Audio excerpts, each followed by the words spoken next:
Hey guys, welcome back to the channel. Statman James here, and in today's video we're going to be focusing on Everton. Now we all know Everton's current predicament. They're in a relegation battle, they've just sacked Frank Lampard and have just appointed Sean Dyche. So in today's video we're going to look at what the rest of the season should hold for Everton based on the maths.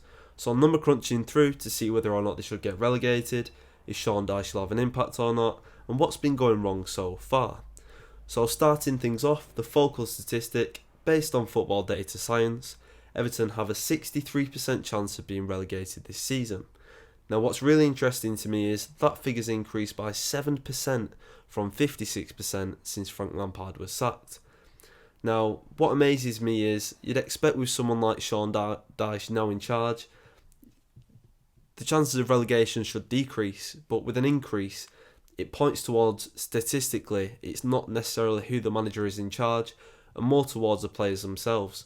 Now, we'll get into the player statistics later on to see where the problems lie, but moving forward, points projected.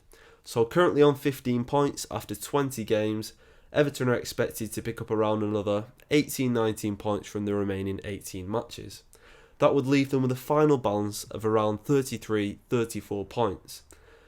That sum would see them relegated in 7 of the last 10 Premier League seasons and in 3 of the last 4. So again, they're probably 4, 5, 6 points short of where they need to be at this stage of the season, to be comfortable, not necessarily to be thinking about relegation. I think this season you need about 37 points to stay up, so they need to up their 0.75 points per game to around 1.22 points per game to get into that safety bracket, which is an increase of 0.47 points per match, which is quite a lot because 0.47 points per match across an entire season is about 18 points. So they're going to have to up the standards quite a bit to get out of this problem, as we all know. Nextly, 15 goals scored this season. I mean, this for me is the worst one. They've scored 15 goals after 20 matches. 0.75 goals per game is nothing but disgraceful. It just is. If they concede, they've basically lost the match. The only team to score fewer is Wolves with 12. And I mean, you look at this from Wolves, they only scored 2 goals in their opening 9 matches, so you could argue that on form, Everton are the worst attacking team in the league, scoring just 4 goals in the last 6 matches. Going hand in hand with this, a 15% win rate under Frank Lampard this season, just 3 wins from 20 games. It's the lowest win rate Everton have had in the Premier League era, 30 years. And whilst being ranked 11th in the league on goals conceded, they've conceded 28 goals after 20 games. And to be fair, it's not too bad. 1.4 goals conceded per game. That's livable as long as you are scoring goals. So to put that into perspective, 28 goals conceded is fewer than what Brentford, Tottenham and Fulham have conceded, and those 3 clubs are 5th, 7th and 8th in the league. So reiterating what I've said, if you're scoring goals, that's perfectly fine. They're not necessarily giving away chances at the back either, conceding just 2 penalties this season, with 60% of the league conceding the same amount of penalties or more, again showing Everton's ability to go forward is what's causing the problems. Now if we move on to the more analytical side of the topic, for anyone new to stats, I just want to mention this. Anyone new to stats, X basically means expected. So what is expected based on probabilities compared to the actual outcome. So here we've got the X stats or expected stats compared to Everton's actual stats from this season. Straight away you notice that there's 2 major stats that are faltering compared to where they should be.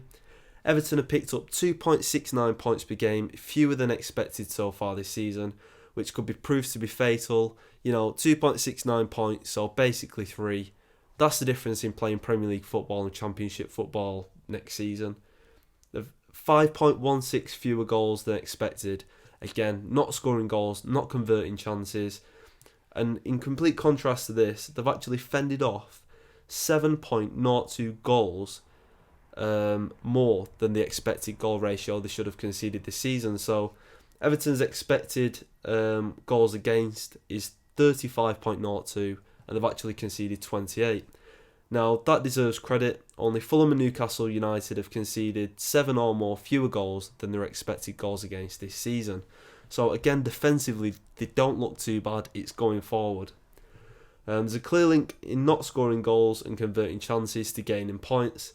A major stat to mention is that not one Everton player this season has ranked in the top 50. I'll say that again.